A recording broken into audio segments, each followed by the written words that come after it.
So, is Europe in two wars at once? A culture war and a hybrid war? Russia's drones and Trump's culture war at the same time? One is fought with drones, cyber attacks, sabotage, submarine cable cuts, and airspace violations. You saw the news. The other is fought with narratives, alliances, identity politics, and both target Europe's future, both target your wallet.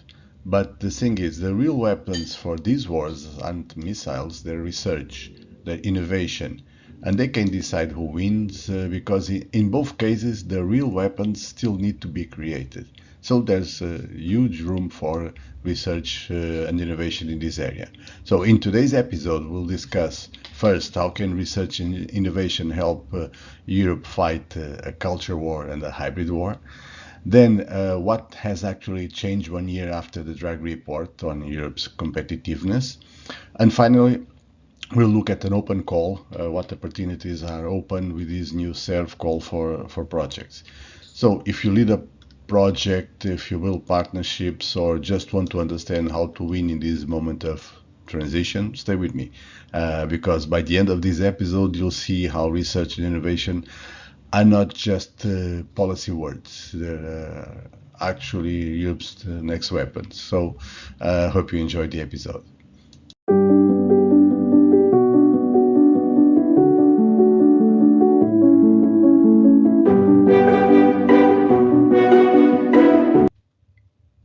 So last week, two stories hit the news, something that Europe and the world cannot ignore.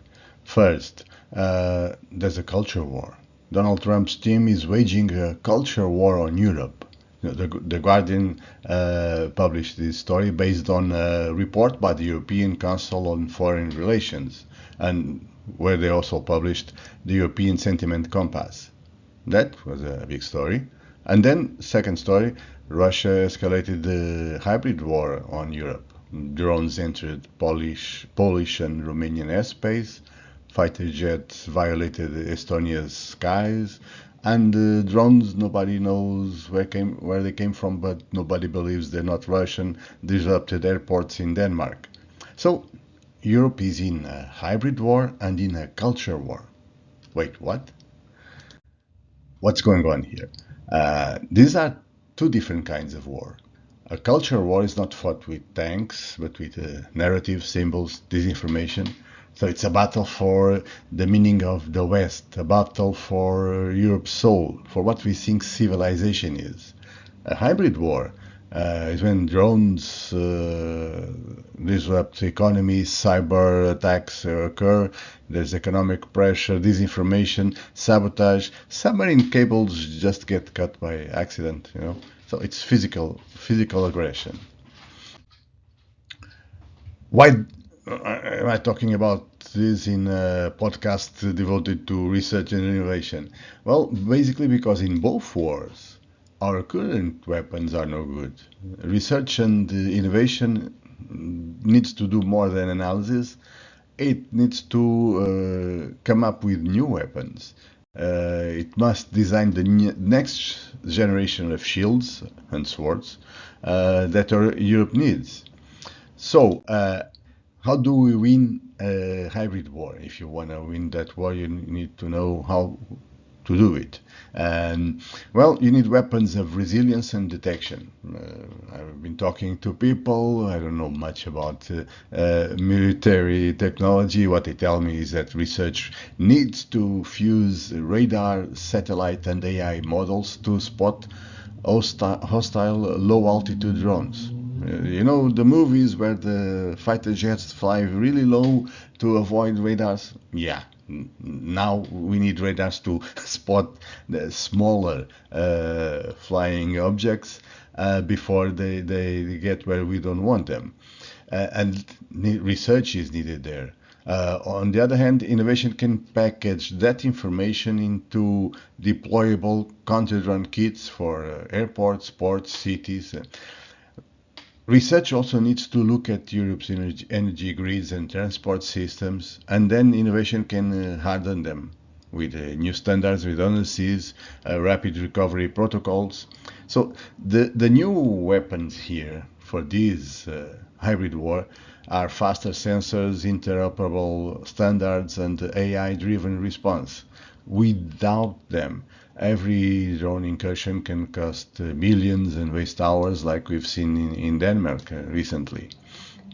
So quite a lot of work to be done in this area. How do you win a culture war? I think that's even tougher. You need weapons of narrative resilience here. So research can map the tactics of disinformation, organize them into data sets, and then innovation can turn those insights into fast response, myth-busting tools, can turn them into AI systems that flag manipulation in real time, can turn them into creative partnerships with influencers to spread facts faster than lies. So the new weapon here are data, algorithms, and cultural formats. You need to invest in them if you want. Without that, you'll be fighting memes with paper. Not good. So, while I don't know much about military technology, there's something I learned in my own martial arts practice. You can't stick to defense. If you don't strike back, you don't win. You never win. You need to make the attacker perceive there will be high costs for each attack. That's the only guaranteed way to make it stop. You need to push back. And for that, you need new weapons as well, without starting World War III. So there's a lot also to be done in that area. So if Europe is under pressure, both in meaning and in molecules, a physical and non-physical sense, we have our story, our systems under attack, and the answer cannot be just politics or diplomacy. The answer needs to go through research and innovation, creating the new weapons that can win these new wars, creating tools that defend our values, harden our infrastructure, and restores Europe's agency. If we will, then we can win. If we don't, we already lost. So please subscribe to the newsletter, follow the QR code, where I will see that in more detail. So, 1 year ago, Mario Draghi set out a bold vision for Europe's competitiveness. Close the innovation gap, decarbonize competitively, and rebuild supply chains and security. 1 year after, where are we now? What progress has been made, and where are the cracks still showing? Well, a lot has been achieved. I gotta give that to the Commission that was so eager about this report a year ago, and a year later they can show a lot of things. More than half of the initiatives are already delivered. Over 1 trillion euros mobilized in innovation, clean tech, security. Some concrete numbers: 200 billion for AI, including five gigafactories. AI gigafactories. One of these days we have to analyze what is that. And more than 100 billion euros for clean tech and industrial decarbonization, 150 billion euros for security and defense, 70 billion for scaling innovative firms, 500 million. There's so many millions, I get confused. This time it's not a billion, it's 500 million to attract top scientists. So the economy shows movement, the GDP is up, a lot of jobs were created, the euro is stronger, the unemployment is in a record low, or close to that. So a lot can be showed for their effort. But a lot has not yet been achieved also. First, the innovation gap. The report's first priority was to close the innovation gap between Europe and the US and China. However, Europe still invests less in frontier technologies, and most of all, it scales up slower. So yes, we see new AI factories, but where are the global champions? For research and innovation projects, this means there's real opportunity, but the gap is not yet closed. So your projects need to prove they can scale, not just pilot. Second, energy costs. Draghi called for competitive decarbonization, and the word competitive is important here. And yet Europe's energy costs remain higher than our competitors. Clean tech investment is rising, yes, but industry is still paying more for power than in the US or China. So this continues to shape which innovation projects can actually survive in Europe. Third, supply chains. The Commission highlights the new interconnectors, the charging networks, the defense funds. But in practice, the EU is still importing Russian energy, and directly and indirectly. And it has locked in future dependence on American liquefied natural gas. So are the supply chains rebuilt? Not fully. Okay, there's some diversification. Gotta give them that. But they're not yet secured, and they have not achieved true autonomy. For research and innovation projects, this means that projects in energy independence and supply chain resilience are, well, more strategic than ever. So the Draghi agenda is funding massive opportunities, but the gaps define where the money will flow in the future. There are innovation gaps, there's a huge gap in innovation, and the projects must show how they can scale fast and globally, not just the European pilots. In the energy costs, proposals that reduce industrial energy intensity or deliver clean, cheap power will obviously score high in evaluation. And in supply chain resilience, projects that reduce dependencies in raw materials, semiconductors, energy, these are aligned with the unfinished agenda. So there's a room for them. So 1 year after Draghi, Europe has momentum, gotta give them that, but also has a lot of unfinished business. The innovation gap remains. The energy costs are high. Supply chains are still fragile. It's not failure, but it's a map of where research and innovation can make the biggest impact. So it's something you should look at if you're working in research and innovation. If your project can help Europe innovate faster, lower energy costs, or secure autonomy, now is the time. This is your moment, because Europe's competitiveness story is still being written, and research and innovation are the pen. Am I a poet or what? So subscribe to the newsletter to see more about this. If your organization fights discrimination against LGBTIQ people, this EU call can fund your next big leap. In 3 minutes, I'll show you who's eligible, what wins, and how much you can apply for, so you can move from idea to funded action fast.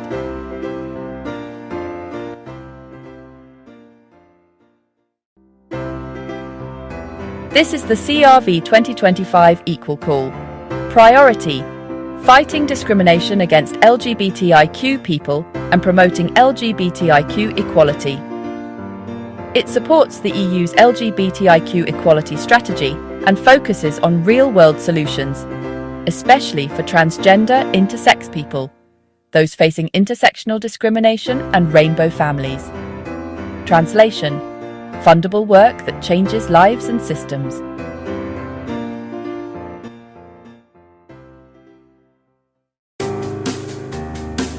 Funded projects should deliver better knowledge of intersectional discrimination, practical solutions in education, health, employment, and upskill professionals who can prevent and respond to LGBTIQ phobia. Build outputs with clear indicators. Think measurable training, awareness, data systems, and frameworks that last.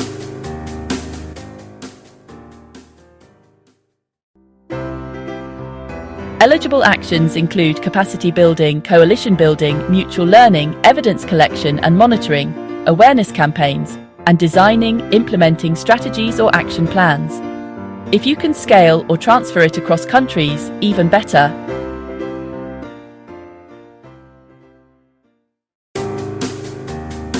Countries, EU member states, including OCTs, and countries associated to S4E5, or in negotiation if association enters into force before grant signature. Consortium, minimum 2 beneficiaries, coordinator plus at least 1 partner. Associated partners alone don't meet the minimum. National or transnational projects are both allowed. Transnational is encouraged. Organisation types. Priority 5. LGBTIQ. The coordinator must be non-profit. For-profit entities can join as partners only, with public entities or private non-profits. LGBTIQ civil society partners are encouraged. Total call budget, up to 20,000 across priorities. Your project, Priority 5, LGBTIQ, $150,000, $500,000 requested grant amount. Funding rate, 90% as a lump sum grant. You budget by work packages. The Commission fixes the lump sum at 90% funding. That's significant leverage for NGOs and public bodies. Project duration, Priority 5, 12-36 months. Call opens 15th July 2025. Deadline 23 October 2025, 17:03 CT, Brussels. Submit electronically via the EU Funding and Tenders portal. No paper submissions. 3 fast levers to score higher and de-risk your budget. Outcomes over activities. Tie every activity to a measurable outcome. Skills gained, policies adopted, incidents reported, frameworks implemented. Use EU survey tools and sex, age, disability disaggregated data. The right coalition. Include at least 1 LGBTIQ-specific CSO as a core partner and involve end users, schools, clinics, employers. Transnational consortia show transferability and scale. Implementation credibility, show prior projects, clear work packages, realistic lump sum calculation, respect procurement, best value rules, and a dissemination plan that outlives the grant. No financial support to third parties. Projects must respect ethics, EU values, GDPR, EU bodies, except JRC, can't be beneficiaries. Natural persons are not eligible, except certain sole traders. If equality is your mission, this is your moment. Build a smart, outcomes-driven partnership and go for it. For more details, visit the Funding and Tenders portal.